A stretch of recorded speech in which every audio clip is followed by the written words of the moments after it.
오늘 이 예배를 위해서 하나님께서 주시는 말씀은 에베소서 4장 13절부터 15절까지 말씀입니다. 에베소서 4장 13절부터 15절까지 말씀을 제가 한 절, 우리 성도분들께서 한 절, 마지막 15절은 합독하시겠습니다.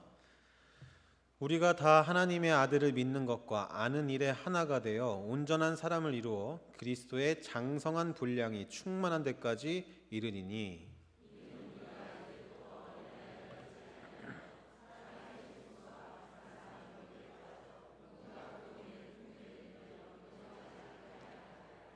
함께 읽습니다. 오직 사랑 안에서 참된 것을 하여 범사에 그에게까지 자랄지라. 그는 머리니 곧 그리스도라. 아멘. 할렐루야. 오늘 대면교회 주일 예배 오신 여러분들 모두 환영하고 축복합니다. 우리 옆에 계신 분들과 이렇게 인사하겠습니다. 축복합니다. 한 번 더 인사하시겠습니다. 사랑합니다. 네, 사랑하고 축복하는 성도 여러분, 오늘은 에베소서 본문 말씀을 통해 나의 신앙생활을 돌아보고 성찰하는 기회, 또 오늘 이 말씀이 우리에게 권면하는 바와 같이 우리 각 사람이 그리스도의 장성한 분량에 이르기 위해 우리가 어떻게 신앙생활을 해야 할지 함께 고민하고 다짐하는 시간이 되면 좋겠습니다.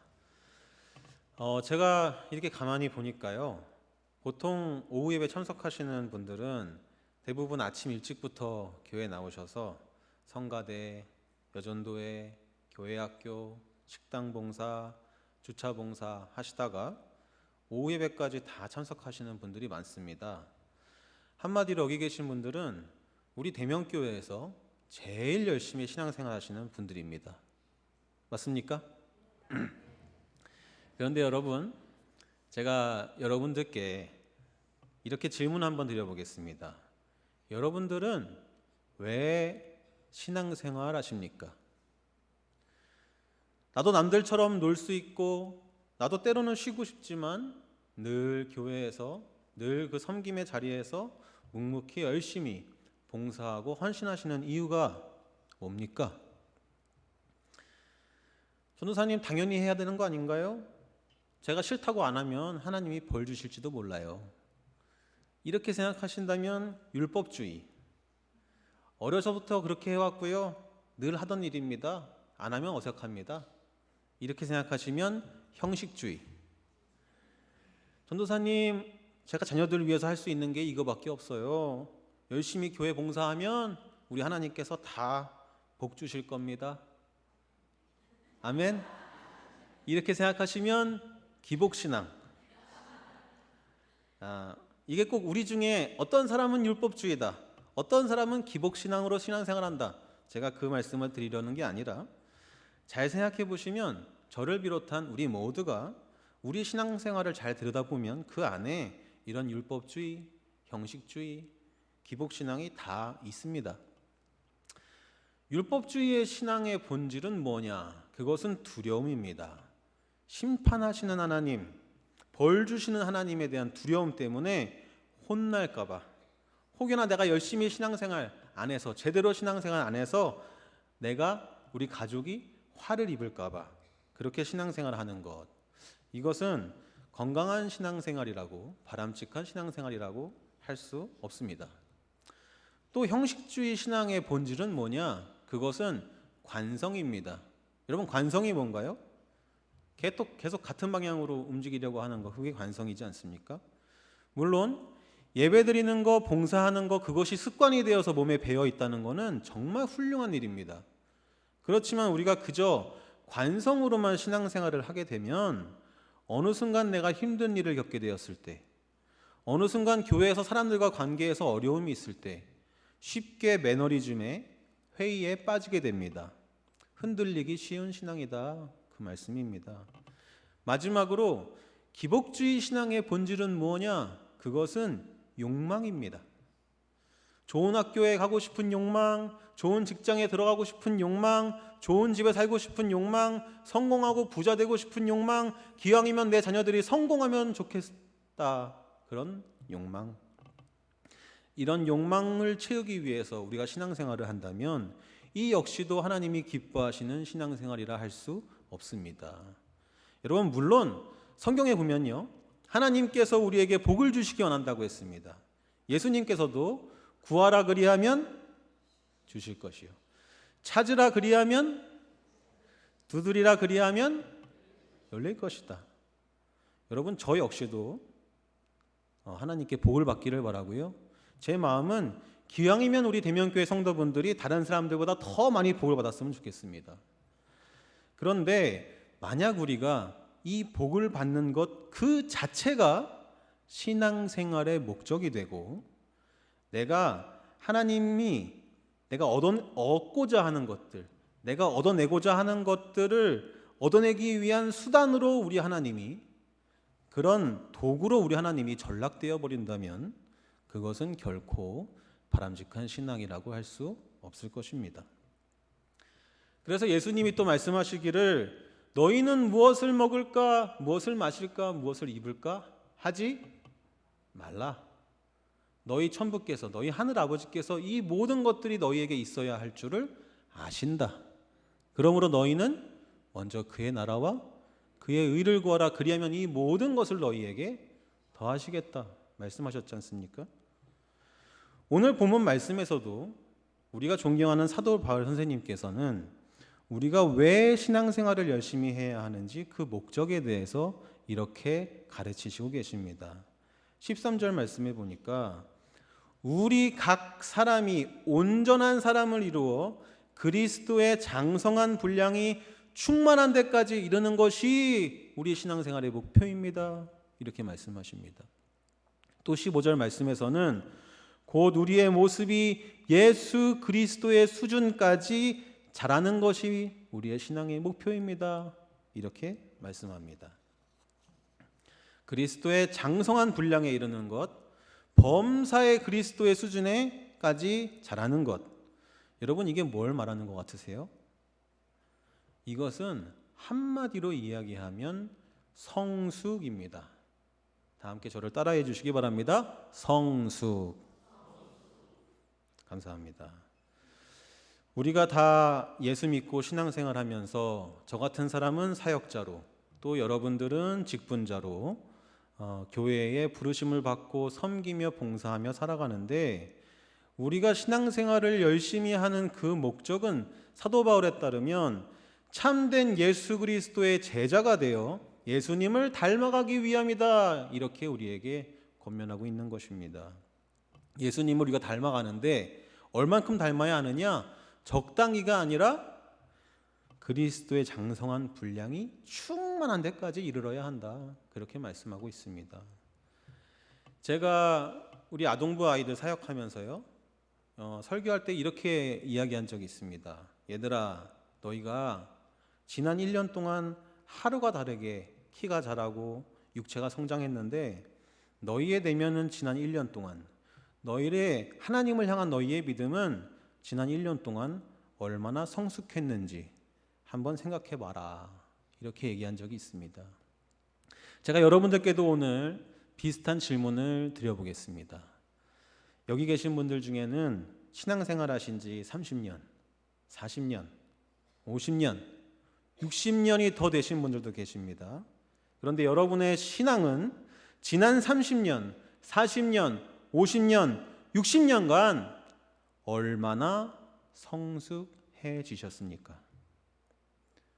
사랑하는 여러분, 여러분은 10년 전보다 지금 더 겸손해지셨습니까? 여러분은 20년 전보다 지금 더 내 삶의 기쁨과 감사가 넘치십니까? 여러분은 30년 전보다 지금 더 많이 사랑하며 내 주변 사람들을 섬기며 살고 계십니까? 삶의 작은 부분이라도 신앙생활을 하면 할수록 나는 예수님을 더 닮아가고 있는가? 나는 오늘 더 성숙한 신앙인이 되었는가? 이것을 우리가 이 시간 함께 스스로 성찰해 보면 좋겠습니다. 간절히 바라옵기는 저와 여러분들의 삶 가운데 하루하루가 지날수록 삶의 한 절이라도 아주 조금이라도 좋으니 예수님을 닮아가는 성숙함이 있는 신앙인이 되기를 이 시간 예수님의 이름으로 축복합니다.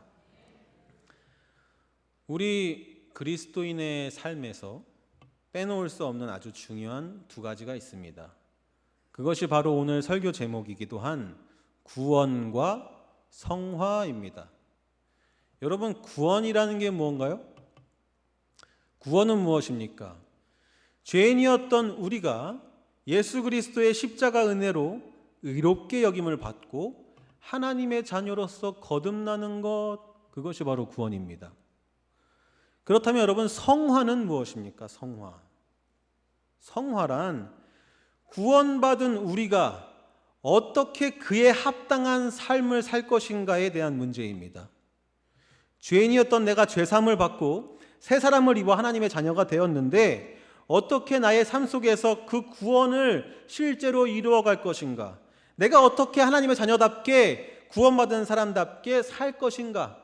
이것이 바로 성화의 문제입니다. 구원이 나의 노력과 상관없이 우리가 아직 죄인일 때 예수 그리스도의 대속의 은혜로 값없이 주어진 선물과 같은 것이라면, 성화는 그 선물을 받은 사람에게 주어지는 책임인 것입니다. 그러므로 구원과 성화는 곧 우리에게, 그리스도인에게 주어진 선물과 책임입니다. 여러분, 제가 강원도 촌놈입니다. 쭉 춘천에서 자랐는데요. 그러다가 제가 20살이 돼서 목사가 되겠다는 부푼 꿈을 안고 서울의 상경에서 처음에 신학대학교에 입학했던 때, 그때가 2007년도였습니다. 여러분, 그 2007년도 제가 다녔던 신학교에 당시에 어게인 1907이라는 구호로 평양 대부흥운동 100주년을 기념해서 많은 행사가 있었습니다. 부흥이여 다시 오라, 이런 구호를 외치면서 제가 신학교 신입생 때니까 얼마나 열정이 넘쳤겠습니까? 그래서 막 어게인 1907 저도 막 외치면서 부흥을 우리에게 허락해 주시옵소서 막 열심히 기도했습니다. 학교에 있을 때. 여러분, 그 찬양 혹시 기억나세요? 어게인 이 땅의 부흥이여 1907년의 부흥이여, 이런 찬양이 있습니다. 이 찬양을 막 열심히 부르면서 제가 신입생 때 열심히 기도했는데, 그때 저뿐만 아니라 많은 한국교회의 성도분들이 주님 이 땅에 다시 한번 부흥을 허락하시옵소서 함께 뜨겁게 기도했었던 기억이 있습니다. 근데 여러분, 그로부터 17년이 지난 지금 한국교회에 부흥이 왔습니까? 안 왔습니까? 하나님은 부흥을 허락해 주시지를 않으셨습니다. 오히려 2010년도 이후로 꾸준히 개신교 인구는 감소하고 있다고 합니다. 사람들이 교회를 떠나고 있다, 이 말입니다. 누군가 저에게 한국교회의 위기는 어디서 오는가? 사람들은 왜 이제 교회를 외면하고 떠나는가? 이렇게 묻는다면 저는 이렇게 대답하겠습니다. 그 이유는 우리 그리스도인들이 구원의 선물은 누리고자 하면서 성화의 책임은 지려고 하지 않기 때문이다. 여러분, 동의하십니까? 그리고 결국 그것은 우리가, 한국교회가 질적인 성숙의 단계로 나아가지 못했고 여전히 양적 성장에만 집중하면서 우리가 어떻게 해야 그리스도인답게 살 것인가 하는 이 책임의 문제에 대해서는 등한시하고 있다라는 이야기입니다. 사랑하는 대면교회 성도 여러분, 성령의 감화 감동하심으로 회개하고 하나님 자녀로서 거듭나는 것, 구원받는 것, 이것은 우리 신앙생활의 종착역이 아니라 출발점이다라는 것을 꼭 기억하시기 바랍니다. 우리가 구원받은 것은 우리가 열심히 기도했기 때문도 아니고 우리가 열심히 교회 나왔기 때문도 아닙니다. 그것은 그저 우리에게 은혜로서 주어진 것입니다. 맞습니까? 그걸 우리 장로교 신학의 아버지인 존 깔뱅께서는 예정되었다 이렇게 말했습니다. 우리가 구원받은 것은 우리의 의나 우리의 노력과 상관없이 태초부터 하나님께서 정해 놓으신 예정하신 뜻이다 이런 얘기입니다. 이게 무슨 말이냐? 쉽게 말해서 우리가 구원받고 하나님의 자녀가 되는 데 있어서 우리의 지분이 있다 없다? 없다라는 겁니다. 이것은 전적으로 하나님의 은혜 거저 주어진 것이다 라는 그 얘기입니다. 그러므로 우리가 구원을 받기 위해서 해야 하는 것은 나의 삶에 그저 값없이 주어진 이 놀라운 은혜와 선물에 감격하고 감사하면서 겸손한 마음으로 그것을 받아들이는 것입니다. 그래서 개신교의 구원은 선한 행동을 전제로 하지 않습니다. 마르틴 루터가 이야기했죠. 의신칭의. 그게 무슨 말이냐? 믿음으로 말미암아 의롭게 여김을 받는다라는 말입니다. 이 말은 곧 너의 구원은 너의 선행이 아니라 너의 노력이 아니라 오직 믿음, 오직 은혜로서 말미암는다 이런 얘기입니다. 그런데 만약 우리 신앙생활이 성숙의 단계, 성화의 단계로 나아가지 않고 이 구원의 단계, 구원받은 기쁨, 구원받은 감격 여기에만 계속 머무른다면 어떻게 되겠습니까? 행동이 결여된, 실천이 없는, 삶에 아무런 변화도 일어나지 않는 신앙인이 되는 것입니다. 그러므로 사랑하는 대명교회 성도 여러분, 오늘 사도 바울 선생님께서 우리에게 주시는 이 권면, 그리스도의 장성한 분량에 이르라 하시는 이 말씀을 붙들고 구원받은 것에만 만족하는 것이 아니라 예수 그리스도를 닮기 위해 애쓰며 하루하루 성숙의 길로 나아가시는, 나의 삶 가운데 성화를 하루하루 이루어가는 저와 여러분들 되시기를 간절히 바랍니다. 여러분, 성숙한 신앙인이 된다는 것, 우리가 그리스도의 장성한 분량에 이른다는 것, 하루하루 예수님을 닮아간다는 것, 그건 뭘까요? 저는 그걸 섬김이 아닐까 이렇게 생각합니다.